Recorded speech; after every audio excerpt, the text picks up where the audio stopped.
I am 84 years old, and I have been sitting with something for a long time now, something that has been quietly pressing on my chest, the way an old wound does when the weather changes.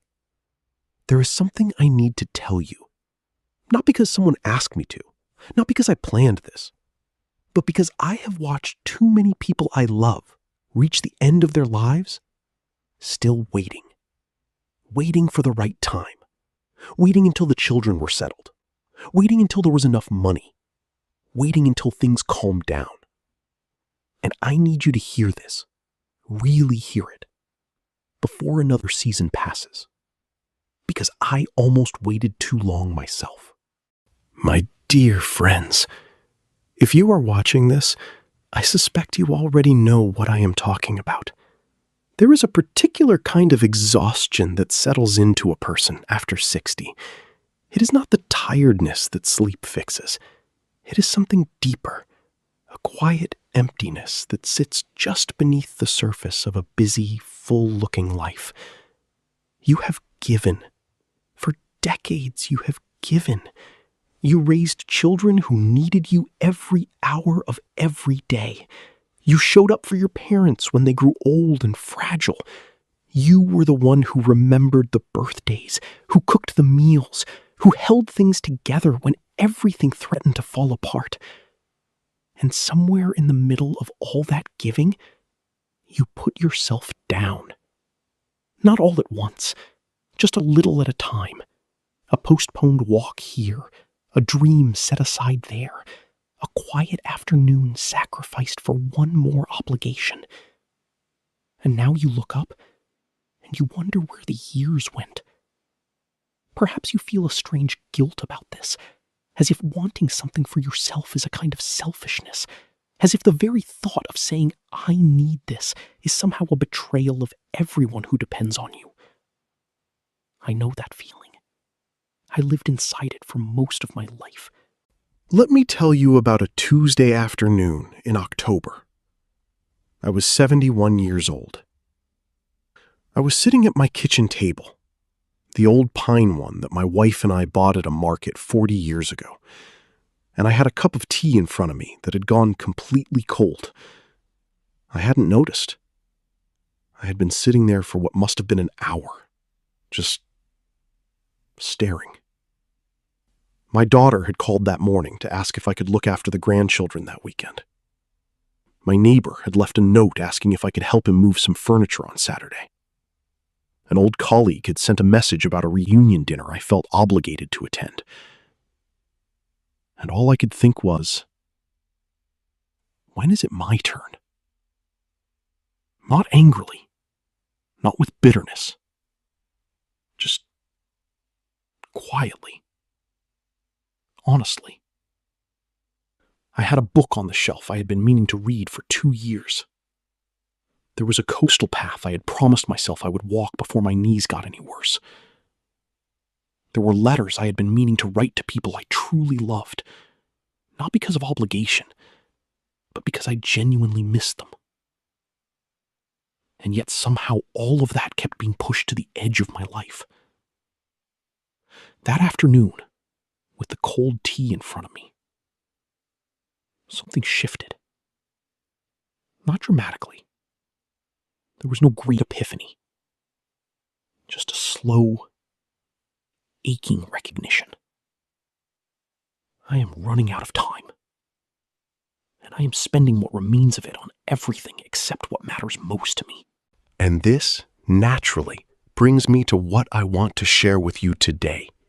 5 things I have discovered, slowly, painfully, and with great gratitude, in the years since that Tuesday afternoon. The first thing I discovered is this: time does not wait for permission. We speak of the future as if it is guaranteed. One day I will. We say it so easily. One day I will travel. One day I will rest. One day I will tell the people I love what they truly mean to me. But age teaches you, in a way that nothing else can, that one day is not a place on the calendar. It is a story we tell ourselves to avoid the discomfort of choosing now. Your remaining years are precious. They are not endless. Every single day carries a weight that younger people cannot yet feel. I do not say this to frighten you. I say it because it is the most clarifying truth I have ever known. The second thing I discovered, the things you keep postponing are usually the things that matter most. I have noticed this in myself and in others. The obligations somehow always get done. The birthday card gets sent. The dinner gets cooked. The favor gets given. But the walk by the river? Postponed. The phone call to an old friend? I'll do it next week. The afternoon of simply sitting in the garden with no agenda? I'll waste tomorrow. There is something in us that treats our own joy as less urgent than our duties, as if peace of mind must be earned before it can be enjoyed.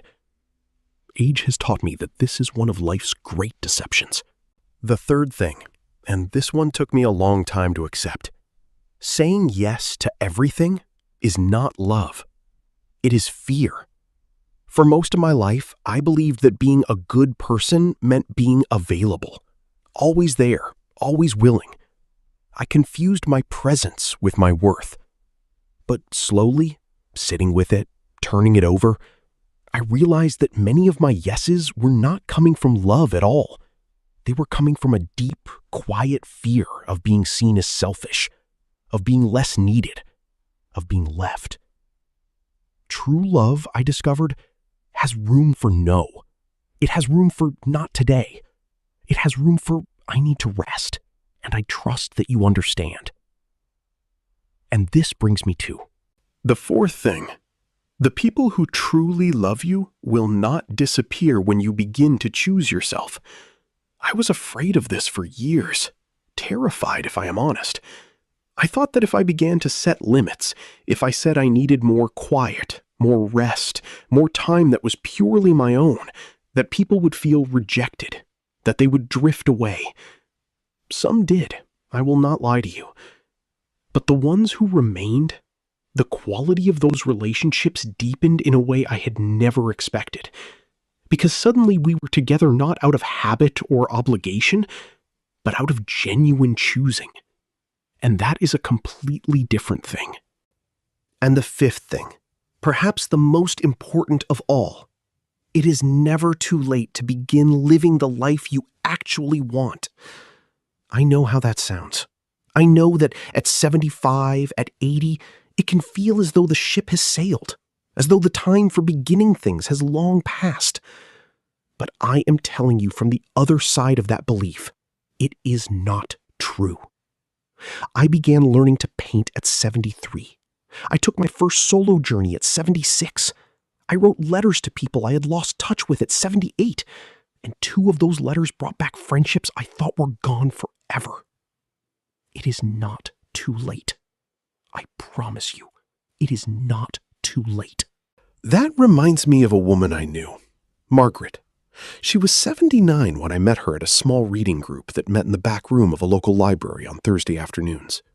Margaret was sharp, warm, quietly funny, but there was something worn about her, something in the eyes that I recognized because I had seen it in my own mirror not so many years before.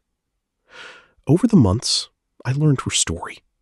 She had spent 60 years as the person everyone leaned on, the capable one, the one with the answer, the spare key, the extra chair at the table.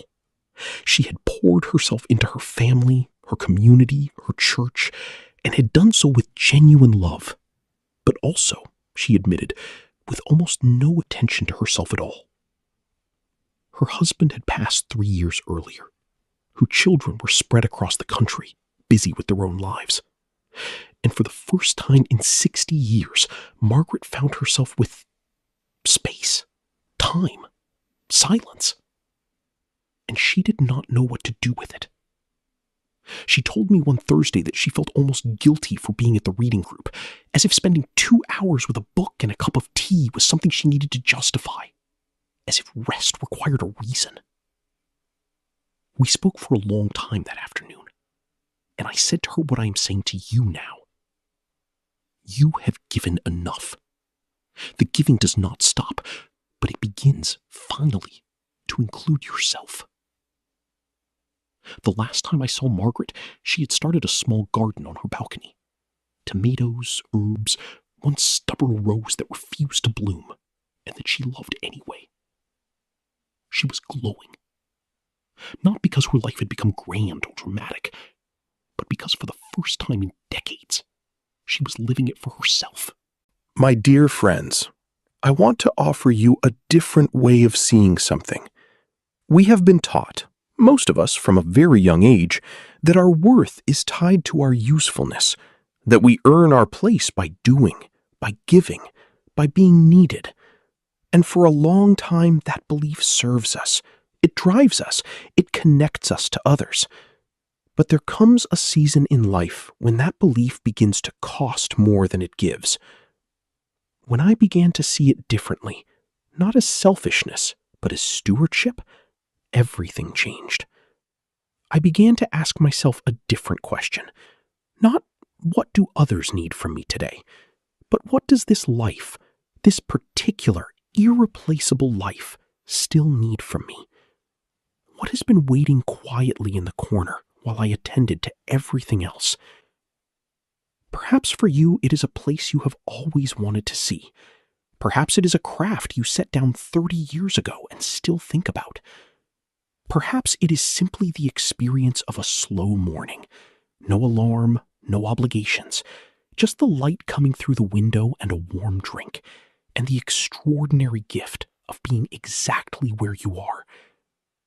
You do not need to earn that. You do not need anyone's permission. I am 84 years old, and I am giving it to you now, freely, with everything I have. You are allowed to live. Not just to manage, not just to maintain, to live. I want to end by coming back to where I began. That Tuesday afternoon, the cold tea, the quiet kitchen. I am grateful for that moment. Not because it was pleasant. It wasn't. It was painful in the way that honest moments often are. But it was the moment I stopped waiting. I do not know how many mornings you and I have left. I do not know what the next season holds for either of us. But I know this, with every year I have lived pressing behind the words. The life you have been postponing is still possible. It is waiting for you, not somewhere far away, not in some future version of your circumstances, but right here, in the choices you make this week, this afternoon, even today. Stop waiting for the right time. This is the right time. Stop waiting for permission. You have always had it. And stop believing that choosing yourself means abandoning the people you love. The most generous thing you can do for them and for the world is to arrive fully, joyfully, peacefully present in your own life. Take good care of yourself. And I will see you again, my dear friends.